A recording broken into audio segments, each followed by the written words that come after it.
Pour Marthe et son compagnon Camille, il n'y a jamais de week-end tranquille. Même si leurs bâtons sont recouverts de mousse, le couple ne se fait pas de cadeaux. On est en train d'entraîner Marthe pour les combats 1 contre 1, épée bouclier, épée bocle. Ça fait travailler les réflexes, parce que ça va vite, ça fait travailler le cardio. T'es prête? Ouais. On va tenter, hein. Au quotidien, Marthe travaille dans le monde équestre, Camille est chauffeur routier. S'ils s'entraînent aussi dur, c'est qu'ils ont une passion qui va les emmener au championnat du monde d'un sport très particulier. Voilà, ça c'est le bouclier que moi j'utilise. Ma bocle, mes épées. Voilà, ça c'est ces armes, qui sont aussi plus grosses que les miennes. Marthe et Camille sont membres de l'équipe de France de combat médiéval. C'est un mélange de boxe, de rugby et de hockey sur glace, moi je dirais. Mais c'est également un état d'esprit. Moi, c'est la passion pour la guerre de 100 ans, c'est la lutte contre les Anglais, c'est toute une histoire. La guerre de 100 ans, c'est des batailles, c'est des héros, c'est les plus grands personnages de la noblesse qui allaient mourir en première ligne des batailles. C'est presque une envie de le revivre, quoi.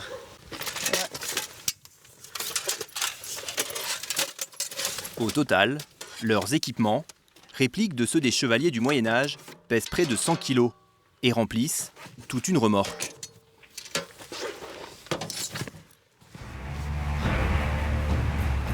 Devant Camille et Marthe, 1300 km de route depuis Alès direction la République tchèque et sa capitale, Prague.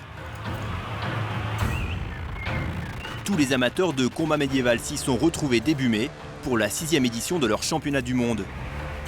Plus de 600 combattants venus de 30 pays. Malgré les costumes, il ne s'agit pas de reconstitution historique, mais de vrais combats. Du full contact, en armure complète, et avec de vraies armes. C'est dans une arène rectangulaire, appelée lice, que les chevaliers s'affrontent en duel, en 5 contre 5 ou en 21 contre 21.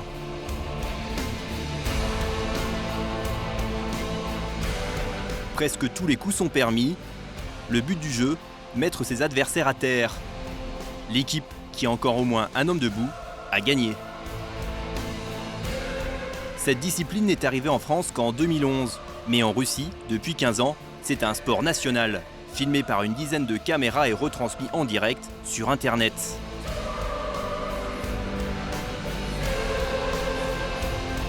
Plongez dans le monde des nouveaux chevaliers.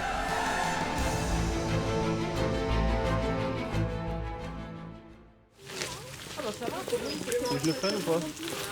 Quand ils arrivent à Prague, après 20 heures de route, Camille et Marthe remontent le temps. La ville offre un cadre idéal à leur univers. Ça rentre dans l'ambiance, ouais. Les camps, les lices qui se montent. Ils sont costauds, les gaillards, en principe. Ils sont plus costauds que nous, j'ai l'impression, tous. Les combattants des 30 nations participantes sont regroupés dans un campement qui tente de restituer une authentique ambiance médiévale.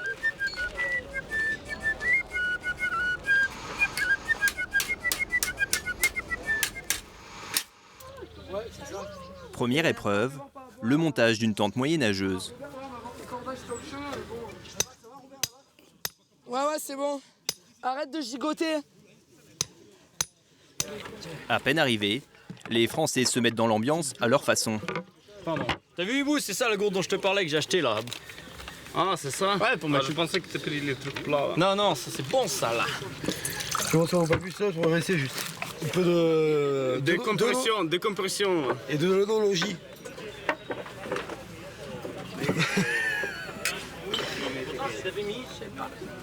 Il faut être en forme pour demain quand même. Ouais. C'est pour ça qu'il faut attaquer à l'apéro très tôt, comme ça on se couche très tôt. Et on a le temps pour récupérer. Et demain on se lève tôt et en pleine forme.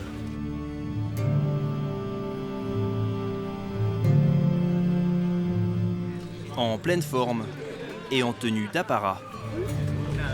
Pour faire parler de leur sport, les organisateurs ont prévu en guise de cérémonie d'ouverture un défilé de leurs troupes dans le centre de Prague.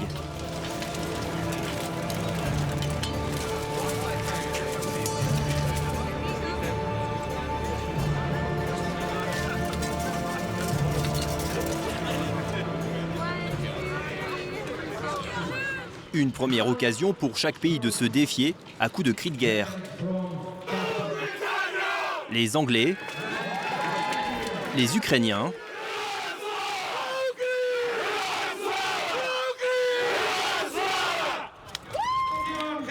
puis le célèbre Montjoie Saint-Denis, le cri de guerre des chevaliers français au Moyen-Âge. Au milieu de certains combattants étrangers imposants, les Français semblent ne pas faire le poids. On les a pas vus combattre, on verra, mais il me semble, par rapport aux Danois ou aux Allemands, ils semblent un peu plus frêles, on va dire. Retour au camp. Tous les Français ne sont pas frêles. Surtout Marius, électricien originaire du Jura et champion du monde de kickboxing. Toute l'équipe de France compte sur lui. Quelques heures avant le début des épreuves, comme les autres combattants, il fait vérifier ses armes par les arbitres. Ils vont contrôler en fait le poids des armes, ils vont contrôler s'il n'y a pas des côtés tranchants, ils vont contrôler si le bulbe ne pourrait pas traverser des parties de l'armure. Il n'est pas question de blesser grièvement son adversaire, alors les armes sont modifiées et ne sont pas coupantes. Donc 2 mm sur le tranchant, partout. Et au niveau de la pointe, c'est équivalent à une pièce de 1 euro. Voilà. Sur ce tournoi, les principales armes utilisées sont les épées, les haches, les fauchons, qui sont une sorte de machette, et les vouges, qui ressemblent à des hallebardes.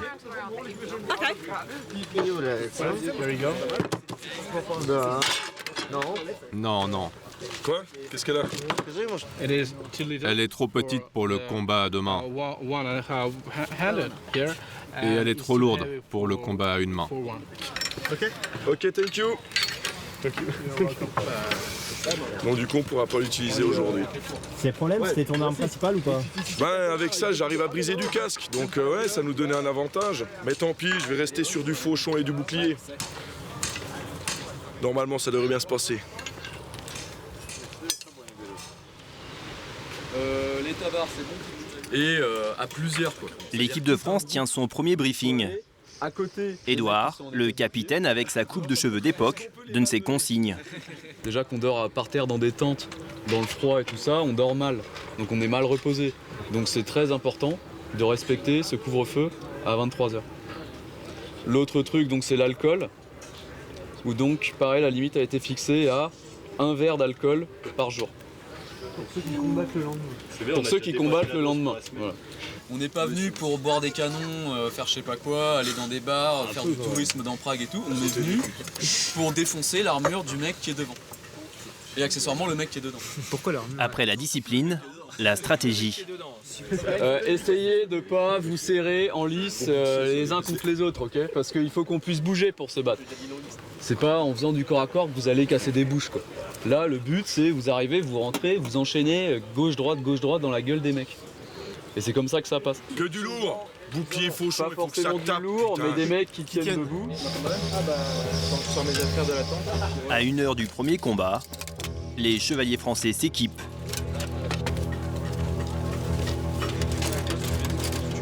« 20 minutes d'effort pour enfiler 30 kg de mailles et d'acier.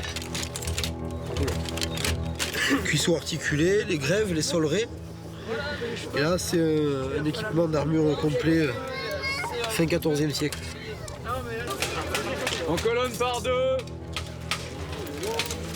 En avant.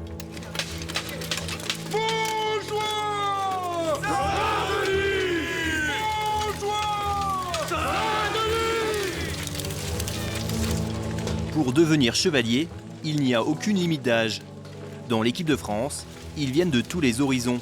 Il y a des étudiants, un agriculteur, un dentiste ou encore un gendarme. Les 30 guerriers français s'apprêtent à mener leur premier combat dans l'épreuve reine de ces championnats du monde, le 21 contre 21.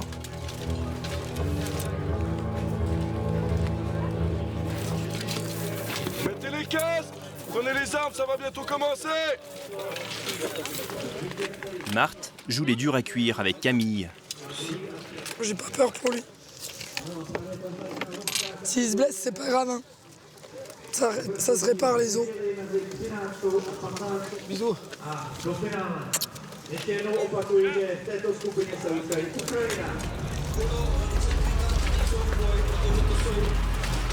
Tels des gladiateurs, les Français entrent en lice.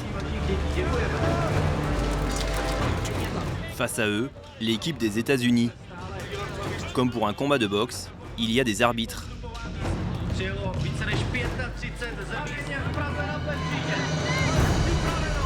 C'est parti pour un combat en 2 manches gagnantes.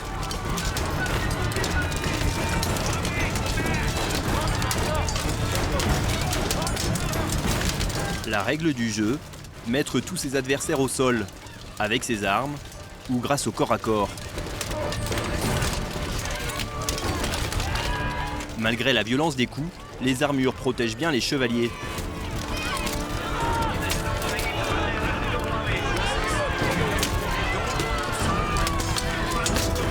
L'affrontement dure à peine 5 minutes, mais il est intense.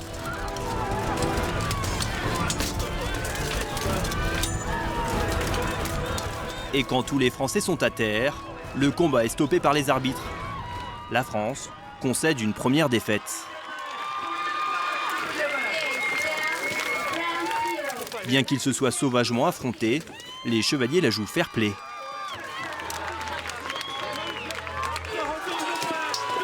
À peine le temps de se remettre, c'est un nouveau combat.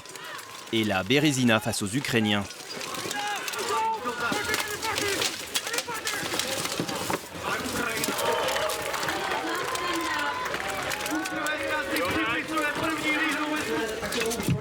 Deux revers consécutifs qui laissent des traces. Le moral il tombe par terre avec à chaque fois qu'on tombe par terre. Il tombe avec nous le moral. Et il n'y a pas que le moral qui est touché. Édouard a payé de sa personne, mais en bon capitaine, il remotive ses troupes. C'est bon là, soyez chaud maintenant. On a fait la moitié, maintenant c'est le fun qui arrive là, c'est bon. Pour rester dans la compétition, les Français doivent battre l'ennemi héréditaire, les Anglais. Alors on donne tout ce qu'on a jusqu'à en crever.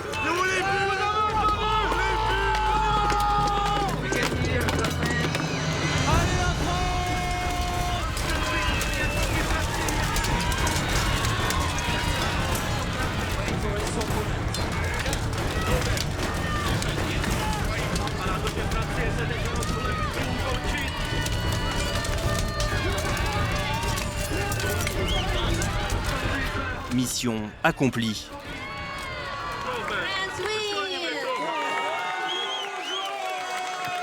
Avec cette victoire, puis une autre contre les Israéliens, ils se qualifient pour les phases finales du tournoi. Ah, ce qu'on leur a mis, ils ont reçu. Nos aïeux peuvent être fiers de nous. Nos joies.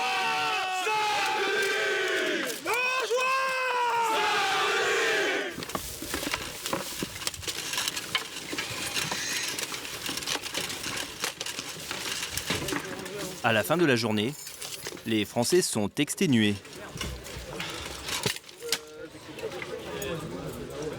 Certains sont passés tout près de l'accident. Voilà, ça c'est un risque. Ce qui s'est passé, je pense que c'est un coup de bouge. Mais là, ouais, bien sur l'arête en plus.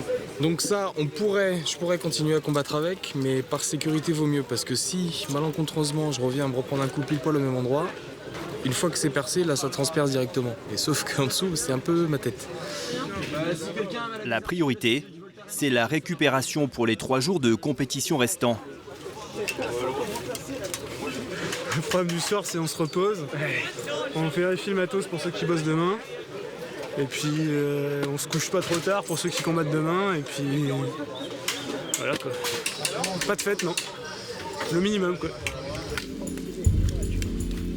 Seuls les plus zélés s'entraînent encore, avant le couvre-feu de 23 h.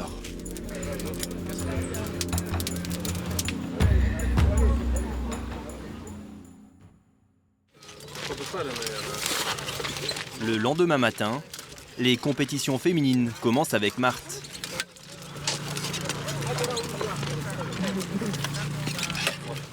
Scott, je suis brisé, je vais vomir.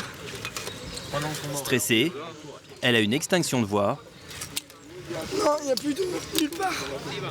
et s'inquiète du gabarit de ses adversaires. Putain, grosse italienne.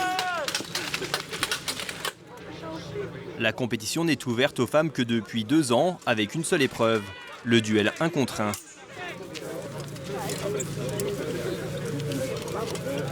C'est à toi de jouer. Tu dis que tu gagnais pas vrai. Allez, Marthe. Allez, vas-y. Si Marthe est aussi tendue, c'est que l'année dernière, elle a dû abandonner sur blessure à la main. Allez, Marthe. Mais une fois le combat commencé, elle fonce sur son adversaire. Dans les duels, c'est le nombre de coups portés au concurrent qui détermine le vainqueur.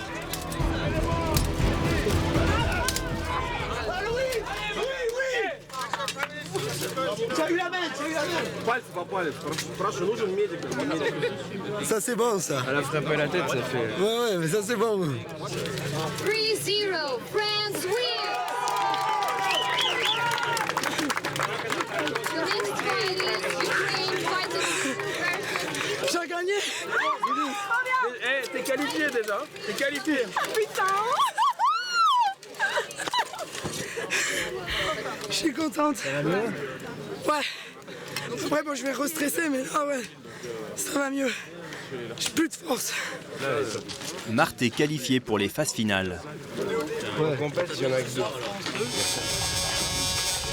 Ces championnats du monde sont aussi l'occasion pour tous les artisans spécialistes de l'équipement médiéval de vendre leurs produits, répliques du matériel d'époque. Pour Camille, c'est l'une des rares occasions de découvrir les dernières nouveautés. 170, c'est pas cher. Hein. Ça, c'est 15e. Ah oui, il est bien 15e. C'est une fake 15e, quoi. Ça se porte avec le Bavière. Ouais. Belle tête de vainqueur avec ça. On cherche en permanence à renouveler son stock. Ben ouais, parce que ça, c'est du consommable pour beaucoup de pièces.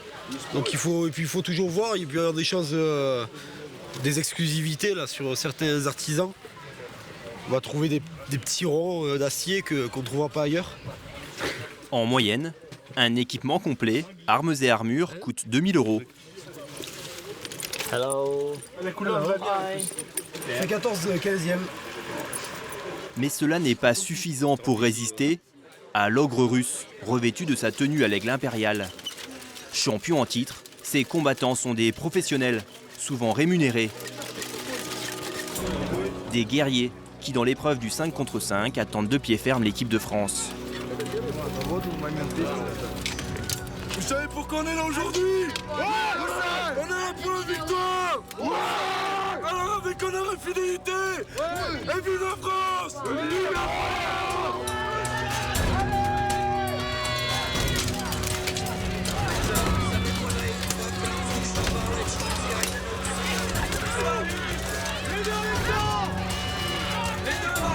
Malgré sa bravoure, Marius ne fait pas le poids. C'est bien. Ils m'ont bien arrosé la gueule. Russian palm. Hey, ils m'ont arrosé, ils t'en ont mis plein la gueule. Hello. Le champion français est bon pour un petit tour vers l'infirmerie et quelques points de suture. Et il n'est pas le seul. Au total, les services de secours s'occupent de 230 blessés en 4 jours.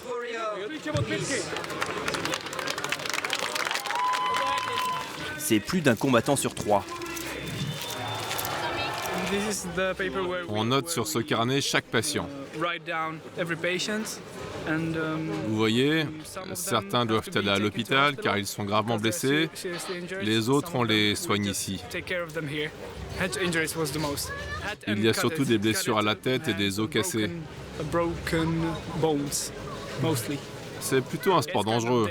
Moi, je ne le conseillerais pas. Avec la violence des coups reçus, les blessures sont le problème numéro 1 dans ce type de tournoi. À tel point que l'équipe de France termine la compétition très affaiblie.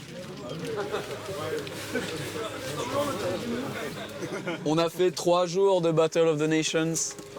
C'est passé vite. Il reste plus que demain. Donc je vais surtout demander déjà qui ne peut pas défendre l'honneur de la France.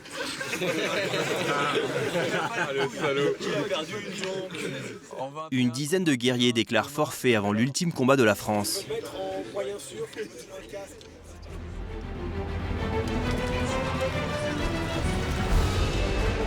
Pour ce dernier jour des championnats du monde, ils sont finalement sortis par les Biélorusses en quart de finale. Une défaite honorable. Dans son dernier duel, Marthe s'incline face à une Polonaise.